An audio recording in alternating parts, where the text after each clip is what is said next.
কল্পনা থেকে জাগো। পরিকল্পনা মাফিক কিছুই হয় না এই অভিশপ্ত পৃথিবীতে। যতই তোমার বয়স বাড়তে থাকবে, তুমি অনুভব করতে থাকবে বাস্তবতায় শুধুমাত্র অস্তিত্ব আছে দুঃখ, কষ্ট আর যন্ত্রণার। শোনো, এই পৃথিবীর যেখানেই তুমি তাকাও না কেন, আলোর নিচে আধারের অস্তিত্ব থাকবেই।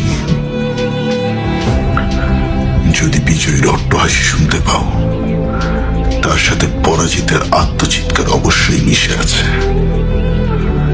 নিজেকে শান্তিতে রাখার স্বার্থপর প্রবণতাই সকল যুদ্ধের মূল কারণ। আর ভালোবাসাকে রক্ষা করতেই জন্ম হয় ঘৃণার। আমাদের অনুভূতিগুলোর একের সাথে অপরের আছে অবিচ্ছেদ্য সম্পর্ক, যা আমরা চাইলেও ছিন্ন করতে পারবো না।